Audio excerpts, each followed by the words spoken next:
Good morning. Good morning, everyone, and it's good to see you here today. So,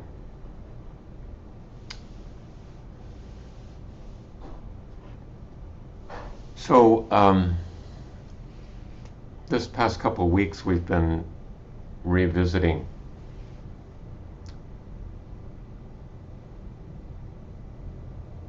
very fundamental teachings of the Buddha as expressed in the Buddha's first sermon, the Dhammacakkappavattana Sutta, where he introduces the Four Noble Truths and the Eightfold Path.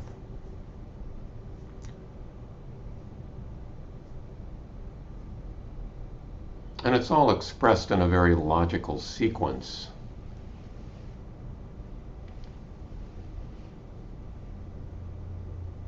So that it sounds simple. There's human suffering for a variety of causes, or in a variety of situations, I should say. But a underlying cause, as expressed in the second noble truth, is craving, or tanha, thirst. And then it's possible to quash craving. But it requires some work, and the work is expressed in the Eightfold Path. Adopting right wisdom, right action, right concentration, meditation.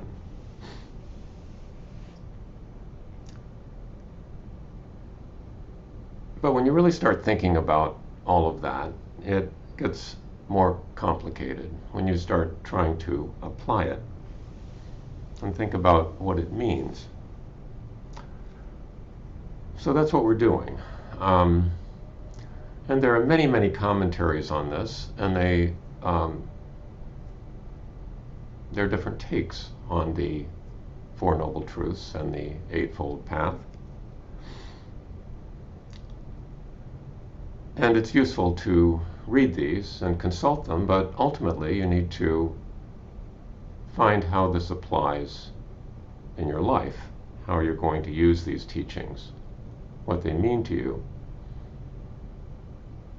And your interpretation and application of them will vary over time, as there is greater or lesser understanding at different times in one's life. So they're worthy of discussion, and so we'll discuss what we make of them now. So last time we talked about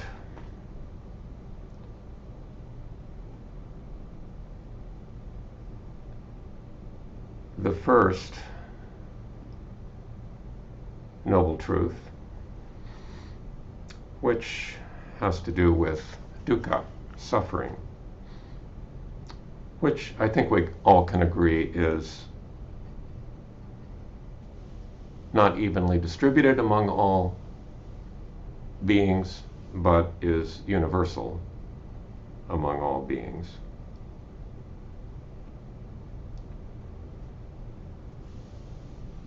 And we talked about how dukkha is defined as being something that's stressful or unsatisfactory or anxiety-provoking, fear-provoking. And there are several examples that the dukkha gives us. Being associated with people we don't want to be around, being separated from people we love, sorrow, lamentation, pain, distress, despair. These things we all agree are stressful, difficult. And we've gotten down to now, and he says in short though, the 5 clinging aggregates are stressful. The 5 clinging aggregates are stressful. We didn't really talk about the 5 clinging aggregates. And talking about the aggregates is challenging. You read different interpretations of what these 5 elements consist of, but there's, I guess, general agreement about it. There are some differences around the edges. But the first aggregate is form, material things, our interaction with material things. The second is feeling, whether something's pleasant, unpleasant, or neutral. The third, perception. For instance, in the visual sphere, selecting out an object and putting it into a category. Selecting out an object and identifying it as, say, a flower pot.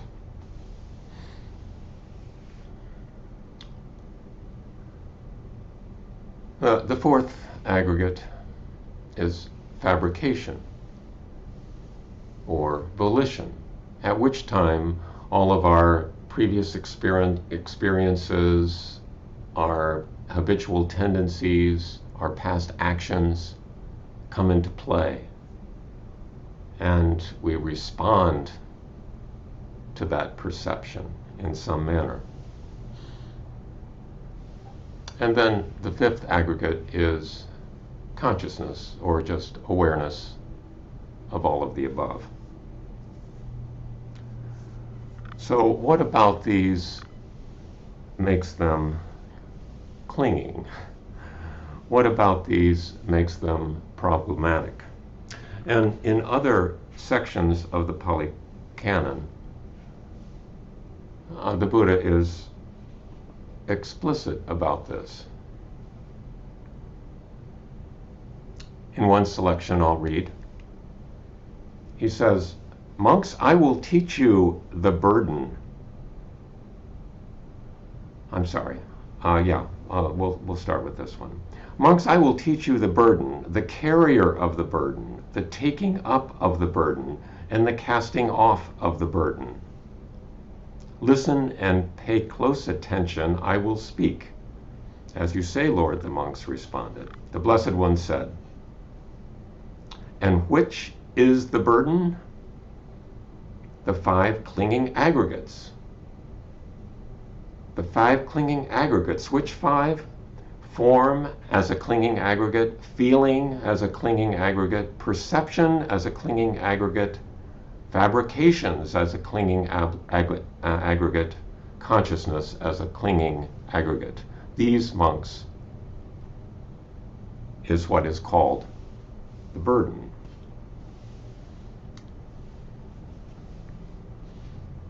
And then another selection goes into more detail and gives an analogy. It's just as if when a dog is tied by a leash to a post or stake, if it walks right around that post or stake. If it stands right next to that post or stake. If it sits right next to that post or stake. If it lies down right next to that post or stake. In the same way, an uninstructed person regards form as, this is mine, this is myself, this is what I am.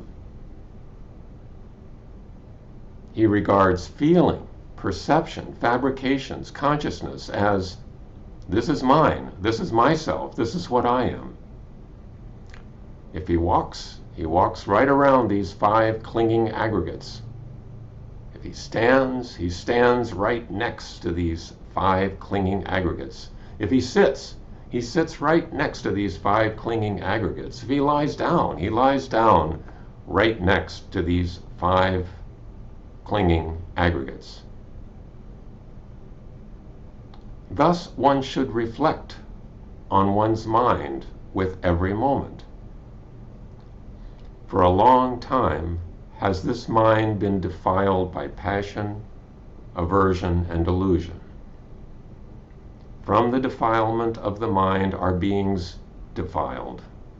From the purification of the mind are beings purified.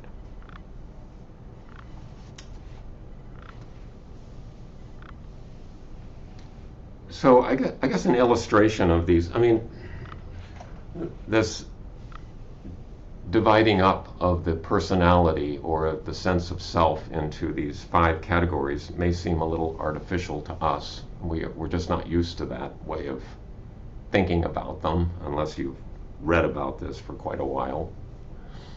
But an example, I think, can be helpful. So let's suppose that you are at a Zen center and you walk into the Zendos and Zen centers are usually very tidy places. Everything is clean and arranged. And you see right in the middle of the floor just a wadded up piece of something. Looks like trash.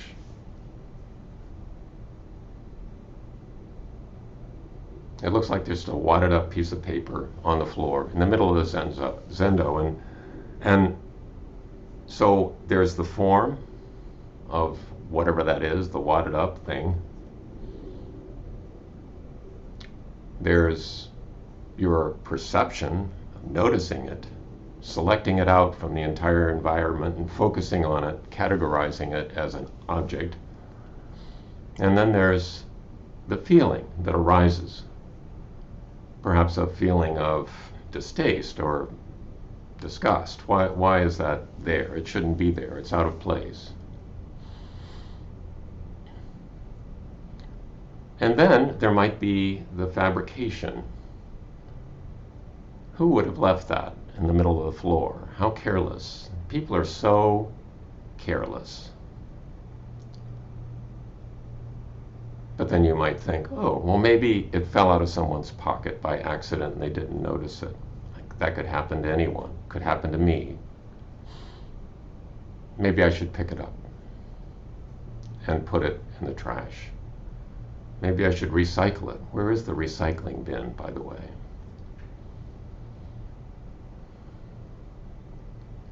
But then as you get closer, you notice that it's not just any piece of paper, it's a $20 bill. And then the whole thing changes. The feelings change. Oh, what a surprise. A $20 bill. Maybe that's sort of pleasant or not. I don't know, but it's different. And the whole set of fabrications starts changing. You think, well, what should I do with this? Someone must have dropped it. It must have been dropped by mistake. It belongs to somebody. Who does it belong to? What should I do with it? Should I put it in the donation bin? Donation jar? Should I put out an email to everyone who was here today and ask if anyone dropped a $20 bill? What if no one responds? What if 3 people respond and they say they dropped a $20 bill? What do I do then? And then what? Maybe I should just keep it. Or maybe I should donate it somewhere.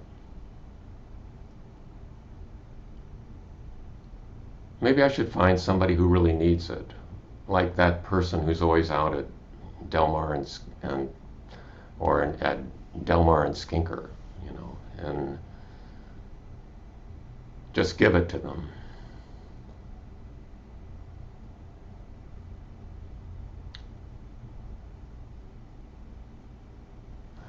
So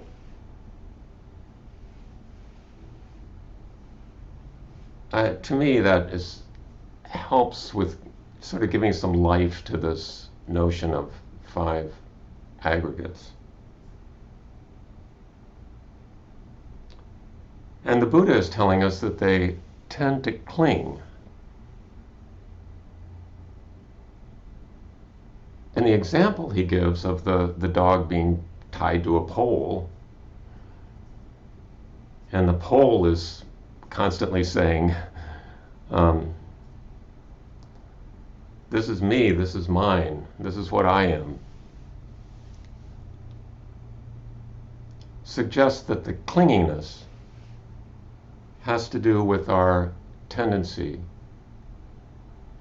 to identify with, to possess, to appropriate.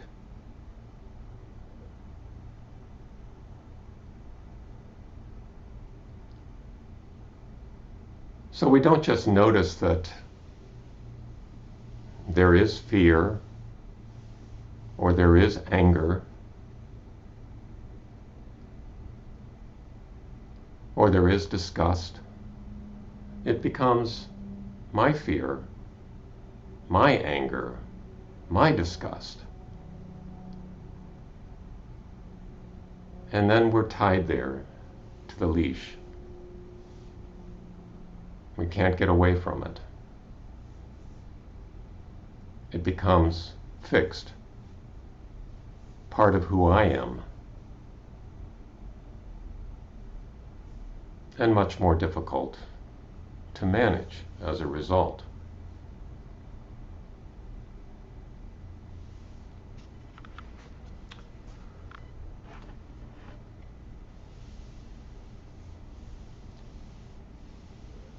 So the Buddha suggests that the real source of much of our suffering and distress has to do with this process of identification, of making everything mine. And of course, language doesn't help us here. Language doesn't help us because our language is oriented around that sort of possessive way of thinking. We talk about my body, my mind, my house, my car, my money.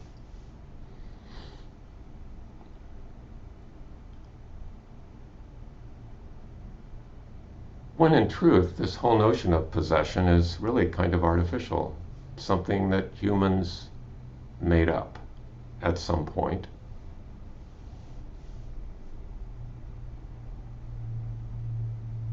And there's a whole complicated social structure, a whole societal and legal structure oriented around this notion of possession. So from a practical standpoint, we can't avoid it. We have to think in those terms.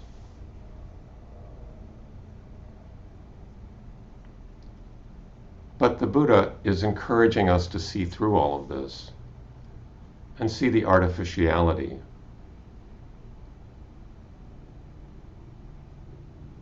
See the emptiness of that notion. And not get caught up in it. Not really believe it.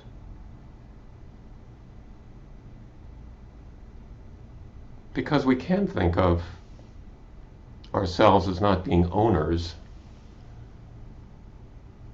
but being caretakers.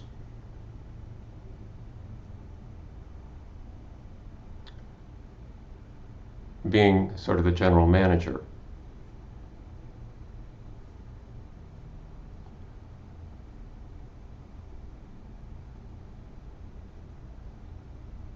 not recognizing ownership doesn't mean that one doesn't recognize a certain duty or responsibility.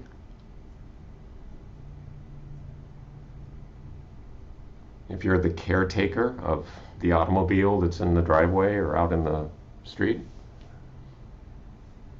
it means there's a certain responsibility to take care of it, to use it wisely, to drive it carefully, to maintain it, to get it licensed,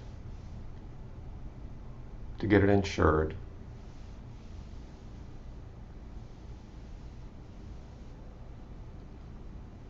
So there are caretaking responsibilities that don't depend upon this notion of possession or ownership or my, me, mine.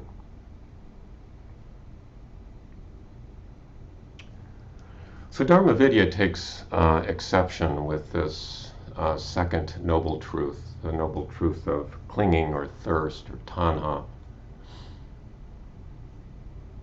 Because you can see where this is leading. The Buddha is going to say, okay, this is the cause of suffering, so quash it, get rid of it, stop doing that, stop having those desires.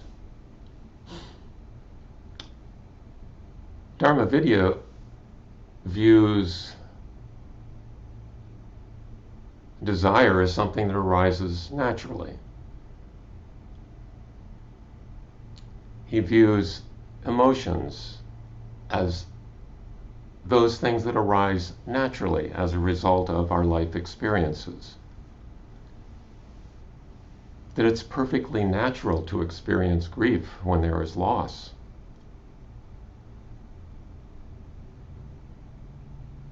That trying to quash that response is not the way. These desires, these responses that we have, are energy which needs to be directed, controlled. He uses the example of, well, he uses the analogy of these desires with fire. And fire, when it's misused, can cause problems. When it's used appropriately, it can help us. Skillful use of fire can allow us to cook a meal. Unskillful use of fire can burn down the house.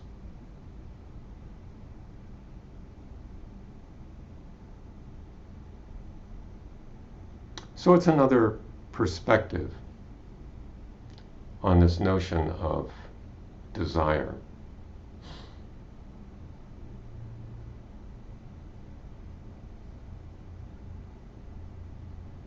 So what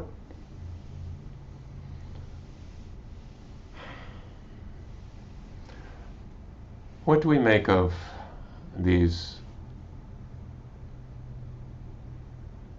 first two noble truths?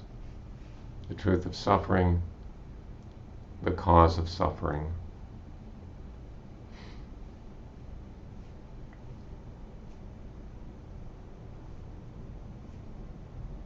Is the goal to suppress, quash desire when it arises? What kind of desire? Are some desires okay, other desires not okay? Some skillful, some not skillful? What do we do with them?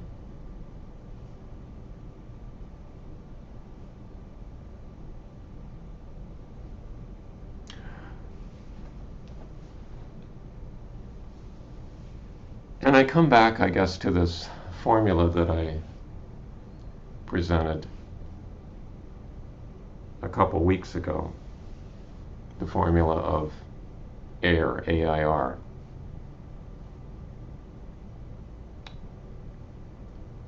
Of awareness, intention, and redirection. Being aware,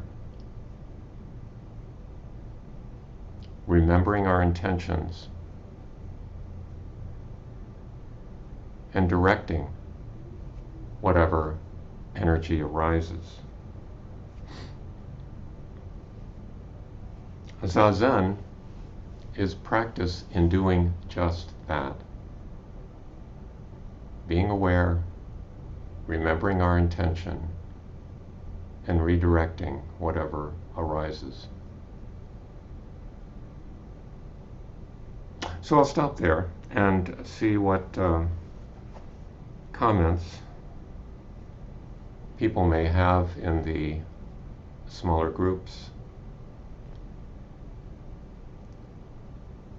There are many ways to interpret these teachings, and I hope some of you will share your own ideas about them. Thank you so much for listening today.